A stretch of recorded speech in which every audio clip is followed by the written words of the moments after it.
Not sure if you heard it earlier on, Andrew Curtis speaking with Winston Peters from New Zealand First. Gosh, I think both of them have had quite a big week, actually. Some quite controversial statements from Winston about the indigenous nature of the Māori people, but hey, it gets him the headlines and that's what he likes. He's probably also going to be quite happy with polling numbers recently. Joining us on the program, political commentator and lecturer from Victoria University, Dr Bryce Edwards. Kia ora, thank you for your time today. Morena, Andrew. Interesting. I mean, all of the polls are interesting, unless, of course, you are, I don't know, a Labour Party cabinet minister, and then they're pretty terrifying. However, the latest polls, this is almost record-breaking. We haven't seen numbers like this for Labour since Andrew Little days. That's right. So we had a News Hub Read Research poll out a few nights ago. There was a Guardian Essential poll that came out this morning, and we've got the One News poll tonight at 6 p.m. Yep. Broadly, all these polls are fairly much in line. They're showing that National is around about the high 30s. Mm-hmm. News Hub had them on 40.1. Yeah, 41%. Broadly, Labour in the mid to high 20s, normally about 27%. Acting Greens around about 11%, New Zealand First around about 5%. So, and Te Pāti Māori normally about 3%. Yep. So, you're absolutely right. Labour's in what people keep calling sort of a death spiral or a death zone. Yeah. And I think, these polls are probably quite accurate, and that we do have a big gulf now between the parties of the left combined versus the parties of the right combined. So to me, it is looking like a change of government.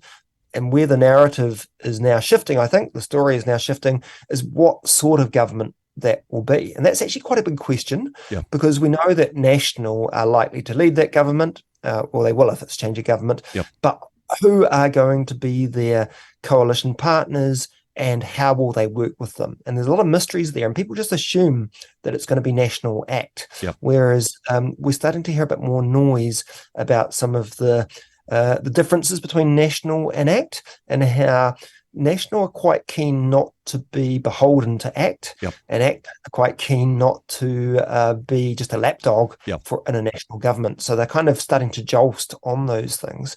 Meanwhile, we're hearing a bit more talk from some National insiders that National don't even particularly want to be in coalition with ACT. Wow. And if they can find a different coalition partner, they'll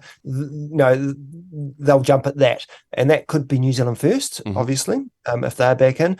It could even be the Greens. Wow. Now, that might sound like an unlikely thing, and I think it is unlikely, but National Party, actually want to win this election, and they want to win the next one.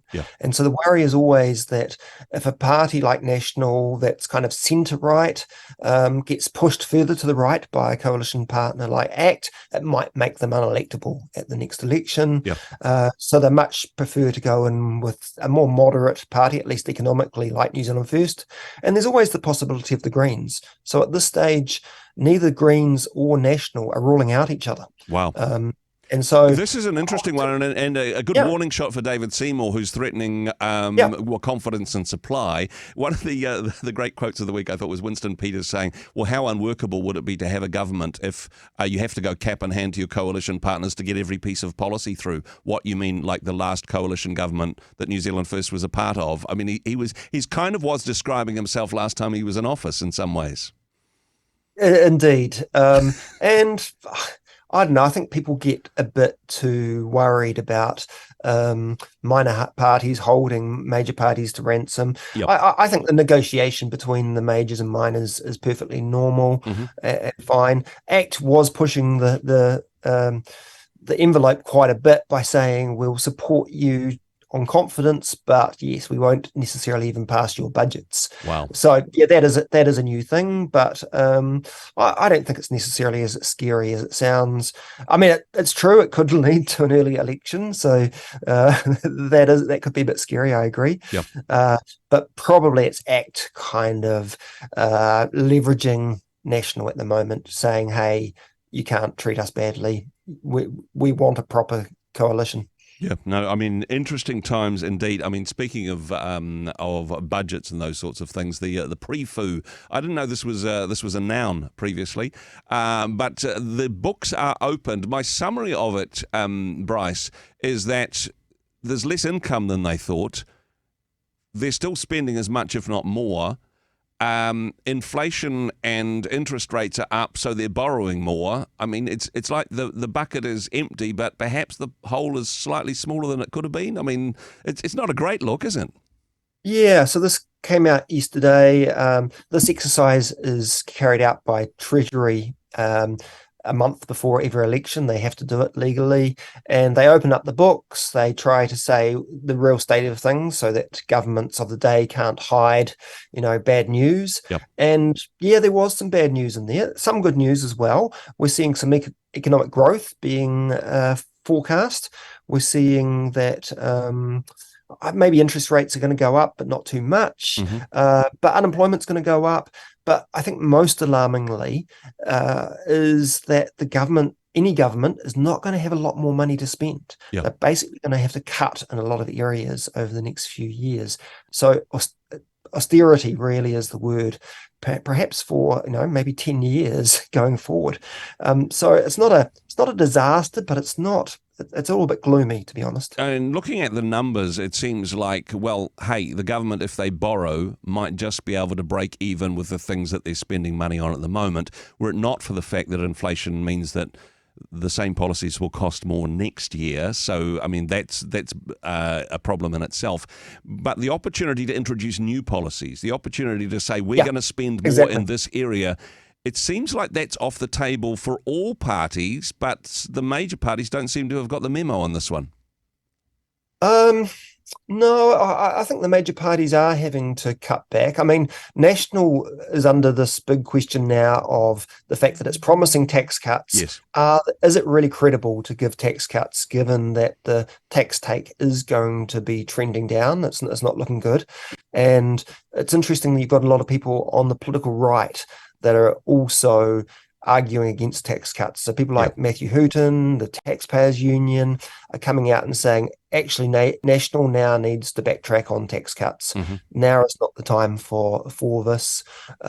So yeah, I think that's really interesting. But also, if Labor or National are going to be cutting public services, they need to be a bit more clear now about where that's going to be.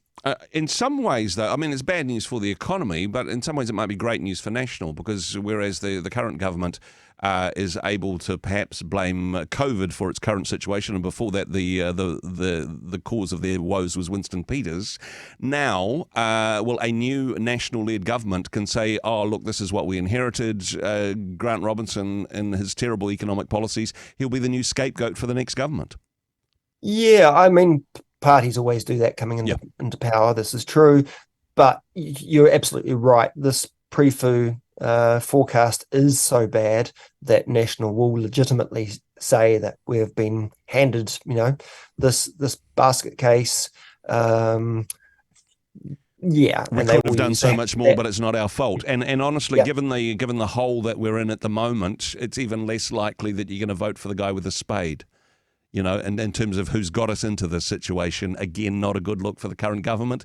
I mean, it's not over yet, and things could change, and coalitions on the left are mathematically, theoretically possible, but it's odds are not looking gloomy good. It's gloomy out there. Oh, just before we go, I'll just quickly mention in this Guardian Essential poll that came out this morning, it also asked people whether New Zealand is more or less divided. Okay. Than it was before. 42% said New Zealand is much more divided. Wow. 35% said just a little more divided, and only 3% thought that New Zealand's getting less divided. People were also asked if New Zealand's going in the right direction or wrong direction. 59% said we're going in the wrong direction. 25% said we're going in the right direction. So it's all a bit gloomy out there. And I think this really is the gloom election. Yeah, no, certainly. And the rugby over the weekend wouldn't have helped either. Hey, Bryce, appreciate your comments as always. Thanks so much for joining us today. Thanks, Andrew.